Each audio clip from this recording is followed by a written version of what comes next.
నమ శివాయ. అందరికీ నమస్కారం అండి. సింహరాశి వారి ఇంట్లో ఈ దేవత తిరుగుతుంది.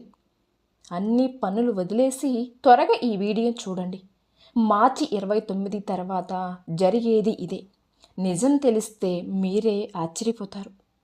సింహరాశి వారు చాలా ముఖ్యమైనటువంటి విషయాన్ని మీరు తెలుసుకోబోతున్నారు. మీరు అసలు కలలో కూడా పట్టించుకొని ఊహించని విషయాన్ని ఈరోజు మీరు తెలుసుకోబోతున్నారు. ఈ విషయం గనక మీరు తెలుసుకున్నట్లయితే మీ జీవితంలో కొన్ని మార్పులు జరగవచ్చు. మీకు అంతా శుభం కూడా జరుగుతుంది. లేదంటే చాలా రకాలుగా నష్టపోవాల్సిన పరిస్థితి కూడా వస్తుంది. ఎందుకంటే ఈ సింహరాశి వారి ఇంట్లో ఒక దేవత తిరుగుతుంది కాబట్టి ఈ దేవత యొక్క కటాక్షం ఎప్పటి నుంచో కూడా మీ మీద అలాగే మీ ఇంటి మీద కూడా ఉంది. కానీ మీరు మాత్రం ఆ దేవతను గుర్తించడం లేదు. అలాగే ఈ మార్చి 29 తర్వాత మీరు అతిపెద్ద 5 రకాలైనటువంటి శుభవార్తలు కూడా వినబోతున్నారు. మీ జీవితంలో మీరు ఎప్పుడు కూడా ఊహించిన మార్పు అనేది జరుగుతుంది. కాబట్టి ఈ వీడియోని ఎక్కడ స్కిప్ చేయకుండా పూర్తిగా చూడండి. అప్పుడే మీకు పూర్తిగా అర్థమవుతుంది కూడా.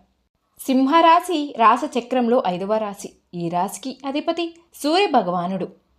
ఈ రాశి వాళ్ళు మనసు ఏమిటంటే స్థిరతత్వంగా అస్సలు ఉండరు అని చెప్పుకోవచ్చు. ఆనందంగా ఉండాలి అని అనుకుంటారు, కానీ ఉండలేరు. ఎక్కువగా సమస్యలు అనేవి ఒకదాని వెంట ఒకటి వస్తూనే ఉంటాయి. ధైర్యంగా ఉండాలి అని అనుకుంటారు, చాలా వరకు కూడా అలాగే ఉంటారు. కానీ ఒక్కొక్కసారి ఈ రాశి వారికి ఏమిటంటే ధైర్యం కూడా పోయి మానసికంగా చాలా కుంగిపోతూ ఉంటారు. ఈ రాశి వాళ్ళు వచ్చేటప్పటికి స్త్రీలు పురుషులు అలాగే మంచి రూపాన్ని కలిగి ఉంటారు. అంటే వాళ్ళ చక్కగా అందంగా ఉంటారు. అందంగా ఉండడమే కాదు, వీరి మనస్తత్వం కూడా చాలా చక్కగా అందంగా ఉంటుంది. ఇతరులను చూడగానే వారి కష్టాలను వీరితో పంచుకుంటూ ఉంటారు. అంటే ఎవరన్నా వీళ్ళని చూడగానే వాళ్ళ మనసులో ఉన్నటువంటి బాధను వీరికి చెప్పుకోవాలి అని అంతగా కనిపిస్తారు.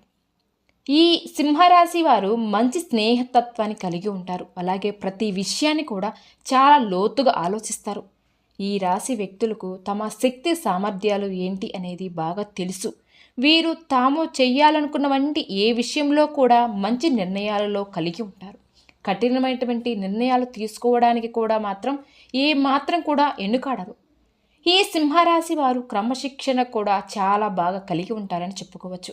అలాగే వీరి ప్రతి పనిని కూడా మనస్ఫూర్తిగా చేస్తారు. ఎవరికైనా సాయం చేయాలి అని వస్తే మాత్రం ముందుంటారని చెప్పుకోవచ్చు ఈ సింహరాశి జాతకులని.